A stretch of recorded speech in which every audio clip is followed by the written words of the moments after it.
जय मसीह की मेरे प्रिय भाई बहनों, एक बार फिर से मैं आपके बीच में एक नए वीडियो को लेके आई हूँ।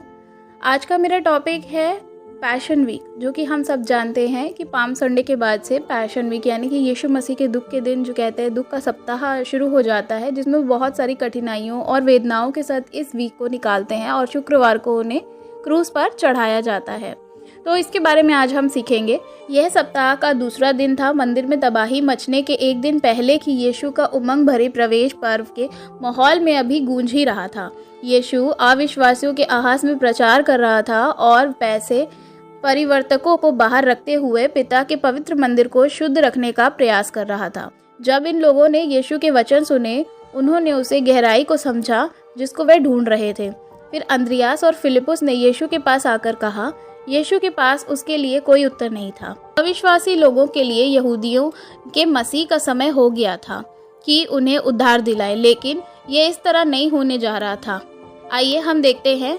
मानव पुत्र के महिमावान होने का समय आ गया था। मैं तुमसे सत्य कहता हूँ कि जब तक गेहूं का एक दाना धरती पर गिरकर मर नहीं जाता, तब तक वह एक ही रहता है, पर जब वह मर जाता है तो अनगिनत दानों को जन्म देता है। जिसने अपना जीवन प्रिय है वह खो देगा, किंतु वह जिसे इस संसार में अपने जीवन से प्रेम नहीं है, उसे अनंत जीवन के लिए रखेगा। यदि कोई मेरी सेवा करता है तो वह निश्चय ही मेरा अनुसरण करे, और जहाँ मैं हूँ वहीं मेरा सेवक भी रहेगा। यदि कोई मेरी सेवा करता है तो परमपिता उसका आदर करेगा, जो कि हम देख सकते हैं यूहन्ना 12 अध्याय में। यीशु संसार में उद्धार को लेकर आएगा। वह उस तरह करेगा जिस तरह पिता ने उसके लिए नियुक्त किया था। वह उस जीवन को आदर्श बना रहा था, जैसे कि वह चाहता था कि सब उसके पीछे चलते हैं वैसे ही जिएं। परमेश्वर को आदर देने का यही एक रास्ता था। उसके पूर्ण आज्ञाकारिता में उसने अपने भीतर एक मनुष्य का सा हृदय रखा। उसने कहा, अब मेरा जी घबरा रहा है, क्या मैं कहूँ, हे पिता मुझे दुख की इस घड़ी से बचा, किंतु इस घड़ी के लिए ही तो मैं आया हूँ। हे पिता अपने नाम की महिमा प्रदान कर। ये भी हम देख सकते हैं यूहन्ना 12 अध्याय में। यीशु उस भीतरी समर्पण को देख रहा था जो पिता के आगे निरंतर आज्ञाकारिता में हो रहा था, और पिता ने उसे सुना। तब आकाशवाणी हुई, मैंने इसकी महिमा की है और मैं इसकी महिमा फिर करूंगा। भीड़ ने उसे सुना। वे सुनकर अचंभित हुए। तब वहां जो मौजूद भीड़ थी, जिसने ये सुना था, कहने लगी कि कोई बादल गरजा है। दूसरा कहने लगा, किसी स्वर्गदूत ने उससे बात की है। उत्तर में यीशु ने कहा, यह आकाशवाणी मेरे लिए नहीं बल्कि तुम्हारे लिए थी। अब इस जगत का न्याय का समय आ गया है। अब इस जगत का शासक को निकाल दिया जाएगा, और यदि मैं धरती के ऊपर उठा लिया गया तो सब लोगों को अपने ओर आकर्षित करूंगा। एक बार फिर एक विशाल गवाही खड़ी हुई कि यीशु ही प्रभु है। लोगों ने सुना और वह उन गंभीर बातों को देखेंगे जो उसके चारों ओर हो रही थी, और वे उन्हें समझेंगे। परमेश्वर का न्याय आ रहा है। यह उसके पिता के कंधों पर आएगा, और वह शैतान के उन शक्तिशाली हथियारों को नाश कर देगा जो वह मनुष्य के विरुद्ध में उपयोग करता है, और पाप और मृत्यु का सर्वनाश करेगा। उसके अनंत काल के मलवा जीवन के द्वारा यीशु वह खरीद देगा जो कोई भी मनुष्य आज तक नहीं खरीद पाया। जब यीशु भीड़ से बातें कर ही रहा था, वह उन्हें उन सब बातों का संकेत दे रहा था, तो वह कहने लगे, वह ऊपर उठाया जाएगा। हमने व्यवस्था की ये बातें सुनी हैं कि मसीह सदा रहेगा, इसलिए तुम कैसे कहते हो कि मनुष्य का पुत्र को निश्चय ही ऊपर उठाया जाएगा? वह मनुष्य का पुत्र कौन है? यहूदी मसीह के युगान युग के राज्य के विषय में भविष्यवाणी को ढूंढ रहे थे। पुराने नियम में बहुत है। दूसरा शमूएल में हम देख सकते हैं, जब शमूएल नबी दाऊद को इजराइल का राजा बनाने के लिए अभिषेक कर रहा था, उसने ये परमेश्वर के वचन बोलते हुए कहे, और मैं अपने लोग इजराइलियों के लिए एक स्थान चुनूंगा। मैं इजराइलियों को इस प्रकार जगमगाऊंगा कि वह अपनी भूमि पर रह सकें। तब वह फिर कभी नहीं हटाया जाएंगे। वह राजा नेकी और निष्पक्ष न्याय का अपने राज्य के शासन में सदा सदा उपयोग करता रहेगा।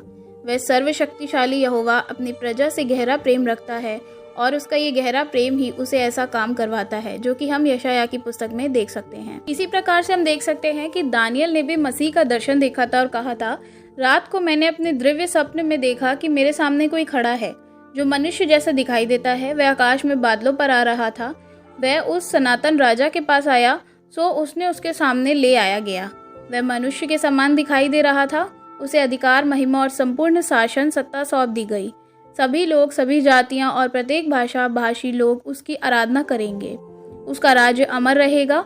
उसका राज्य सदा बना रहेगा। वह कभी नष्ट नहीं होगा, जो कि हम दानियल की पुस्तक में देख सकते हैं। यहूदी लोग उस विजय मसीह की राह देख रहे थे जिसका बाइबल में वर्णन किया गया था, और यहाँ यीशु उन्हें अपनी मृत्यु के लिए तैयार कर रहा था। यह उनकी कहानियों के साथ ठीक नहीं बैठ रहा था। मनुष्य के पुत्र का मरना नहीं था, उसे तो विजय होना था। वे यकीन ही नहीं कर पा रहे थे कि विजय विनम्रता, समर्पण और मृत्यु के द्वारा ही आएगी, परंतु वफादार रहने के लिए उन्हें पूरी कहानी जानने की जरूरत नहीं थी। उन्होंने केवल उस पर भरोसा रखना था और वह उनको सिखा रहा था। यीशु ने कहा, तुम्हारे बीच ज्योति अभी कुछ समय और रहेगी। जब तक ज्योति है चलते रहो, ताकि अंधेरा तुम्हें घेर ना ले, क्योंकि जो अंधेरे में चलता है वह नहीं जानता कि वह कहाँ जा रहा था। जब तक ज्योति तुम्हारे पास है उसमें विश्वास बनाए रखो, ताकि तुम लोगों ज्योतिमय हो सको। एक बार फिर यीशु ने अपने आप को समर्पण किया, परंतु एक बार फिर उन्होंने उसको अस्वीकार किया। एक दिन पहले के शानदार जश्न के बाद ही और उन सब चमत्कारों के बाद भीड़ ज्योति के पीछे नहीं चली। वह उस अंधकार में हो के पकड़े रह गई जहाँ उसने अपने आप को सुरक्षित महसूस करा। सो यीशु उन्हें छोड़कर कहीं और ऐसी जगह चला गया जहाँ वह उसे ढूंढ नहीं पाते, और यशायाह नबी की भविष्यवाणी पूरी हुई। हमने जो बातें बताई थी उनका सचमुच किसी ने विश्वास किया। यहोवा के दंड को सचमुच किसने स्वीकारा, और उसने उनकी आंखों को अंधा और उनके हृदय को कठोर बनाया, ताकि वे अपनी आंखों से देख ना सकें और बुद्धि से समझ ना पाएं और मेरी ओर ना मुड़े, जिससे मैं उन्हें चंगा कर सकूं। परमेश्वर ने यीशु की महिमा को यशायाह नबी को प्रकट की, और यशायाह ने अपनी किताब में उसका वर्णन किया है। ये कितना चाहता था कि इज़राइल देश मसीह को स्वीकार कर ले, लेकिन फिर भी 800 साल पहले वह जानता था कि ऐसा नहीं होगा। जिस पाप ने इज़राइल का स्रोत कर दिया वह यीशु के समय भी जीवित था। मनुष्य के पाप की दुष्टता परमेश्वर के पवित्र राष्ट्र की गहराई में पहुंच गया था, और इसलिए वह उसे मार देगा जो उज्जवल और सत्य है।